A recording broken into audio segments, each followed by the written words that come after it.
Hi, my name's Phil. I talk about politics, and a little while ago I said that Boris Johnson's days as Prime Minister are not going to extend until the next general election. I would find it remarkable if he survived even until the end of 2021, but that his party wouldn't want to get rid of him until at least next year, really. But opposition is stacking up against the blathering one. And in this video, I'd like to consider what might lead to a challenge sooner rather than later. But first, if you'd like to be notified of daily news and politics, please subscribe to the channel and click the bell notification icon. So, as I've said time and time again, one thing that Conservatives do well is to face up to the facts, at least privately, when it comes to judging the electability of their leader. And once they consider them a liability, they are ruthless in getting rid of them. Utterly ruthless. Boris Johnson has shown his weakness since the election on too many occasions, and it is showing in the polls. Something, again, that Conservatives do not ignore just because it doesn't suit what they want.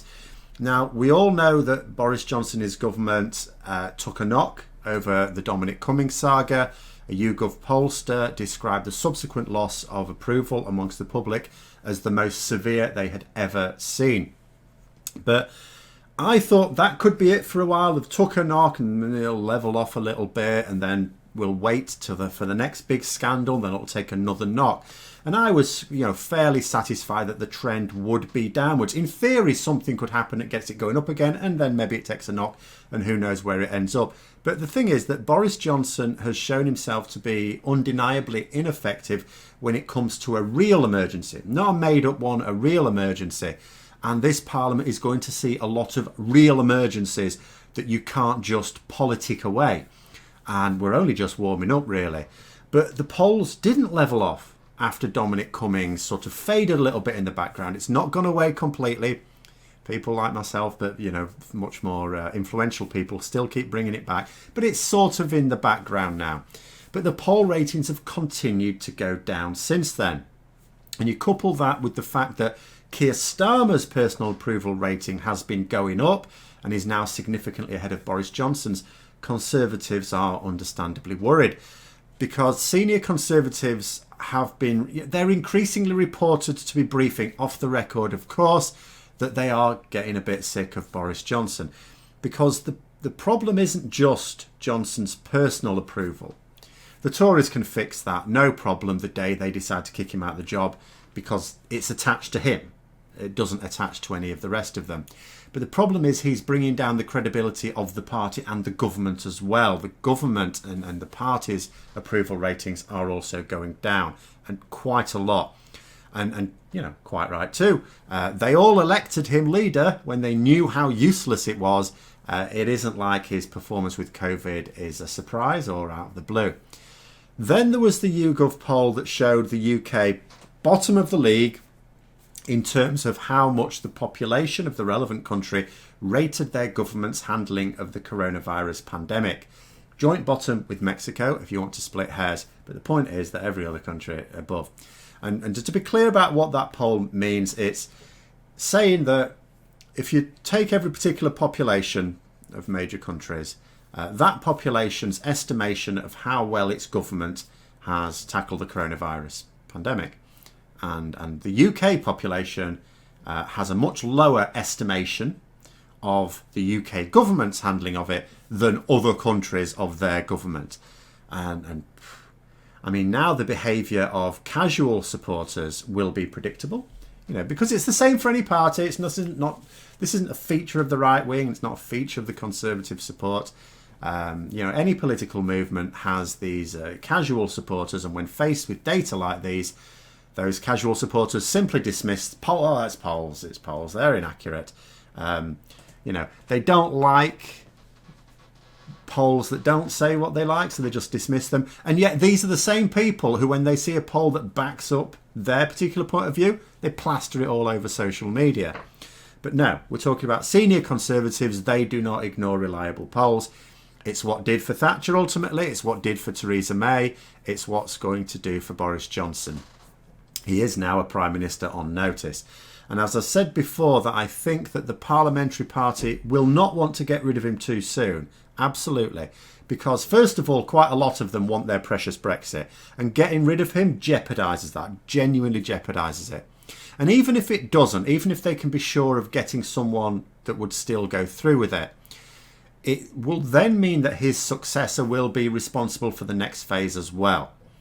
And it makes practical, pragmatic sense to keep Johnson on long enough to absorb as much COVID and Brexit blame as possible. And that is what got me to thinking they probably won't get rid of him this year.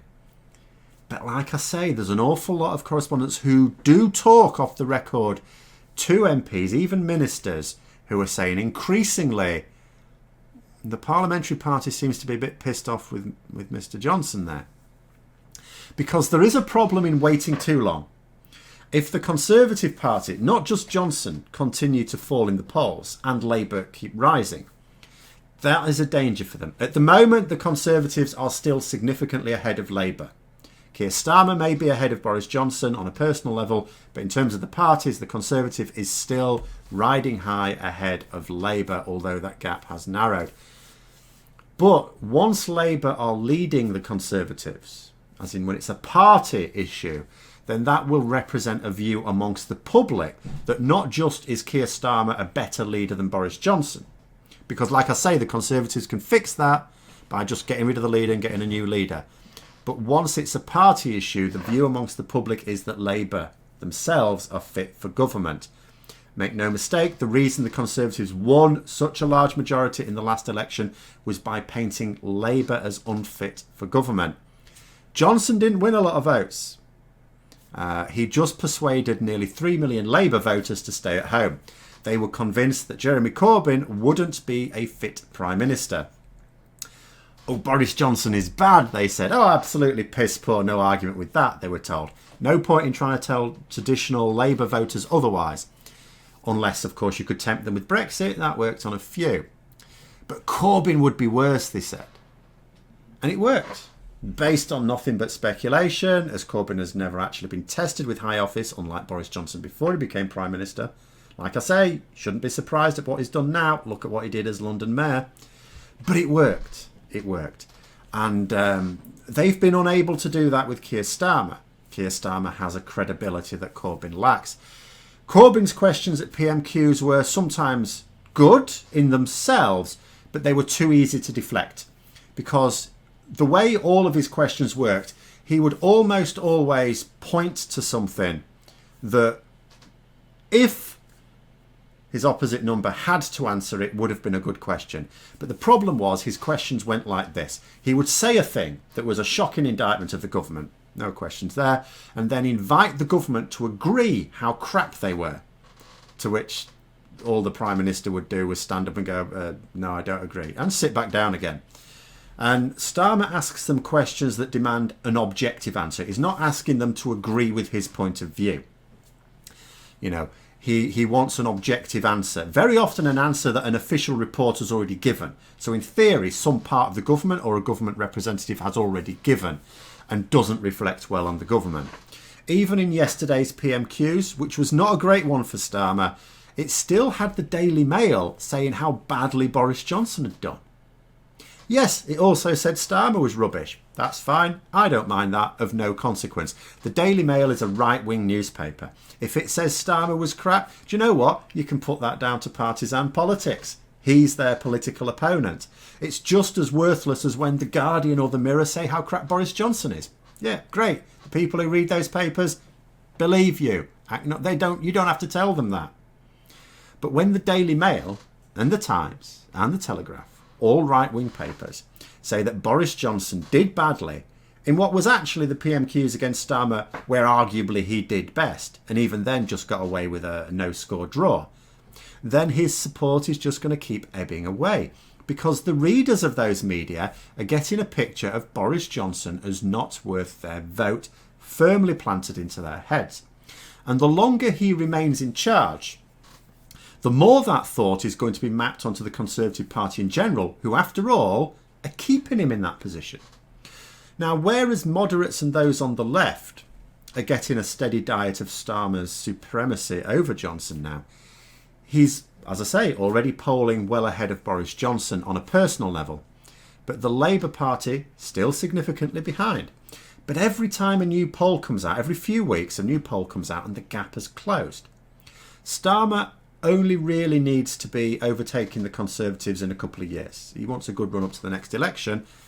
Doesn't need to be immediately. If they're still behind at the end of this year, doesn't matter. If they're still behind at the end of next year, well, hopefully the gap would be very small by then. Because going into 2022, that's when he'd be wanting to make his charge. Now, the way you look at it now is you would think it's almost certain for Labour to overtake the Conservatives by the end of this year. Maybe even during summer. Obviously, all sorts of twists and turns could still take place this year, but that's what you would think. And you'll notice Starmer has been... I know it's upset some people, and it sort of has me a little bit, but you'll notice he's not really tackling Boris Johnson in PMQs about the Brexit transition or any trade deals or anything like that. Why? Because Brexit still divides the country. What Keir Starmer is trying to do is unite the country, not for the sake of uniting it, although I'm sure he'd like to do that, but uniting the country against Boris Johnson. If he starts talking about Brexit, then he risks people taking sides on that stance again. So he's not doing that. So that's a good tactic. And if he stays with that tactic, then that's going to reap dividends, I think. Even though, like a lot of other people, I would like him to tackle Johnson on that. I understand the reason not to. And at this point, people will start talking about a Labour government. Once that gets into people's heads, the Conservatives know they would have to do work to turn it around. They would have to actively do something to turn it around. And how are they going to do it? Get on top of the coronavirus pandemic? Behave yourself? That is a lost cause for them now. I mean, just yesterday, one of the government's scientific advisors from the early days of the pandemic said that had we locked down just 1 week earlier, we'd have cut deaths by a half at least. And these sorts of things keep coming out. You know, the government keeps saying they took the right actions, but it keeps coming out that they didn't. Their own advisors saying that they did not. They have no chance of getting the upper hand on this emergency. Make a success of Brexit then. They are headed for a no-deal exit with the food and medicine shortages that comes with it. Get that US trade deal. Even Conservative MPs are balking at the broken promise to protect food standards. Maybe even enough of them to rebel against it when the time comes. What is there on the horizon that will allow Boris Johnson to make a comeback should he allow the Labour Party to start polling ahead of the Conservatives? What is there? Honest question. What is there? I can't think of anything. And if Conservative MPs can't either, then they may realise that if they wait too long to oust Johnson, they risk having to cover too much ground in chasing after Labour for the next election. And remember, yes, it's a long time before that next election, but the MPs still want to be MPs in 2024. They will be looking at 2024 right now. So that is what may well see Johnson ousted by the end of this year, even though I still think it unlikely, but there's so much could happen. In fact, someone was joking yesterday that historians of the future, if they say they're a specialist in 2020, are going to have to say which quarter of 2020 they're a specialist of. But there it is. Let me know your thoughts in the comments below. Hope you found the video interesting. If you did, don't forget to click the like button. And if you'd like to support the channel further, please also click the Patreon link for details. And until next time, I'll see you later.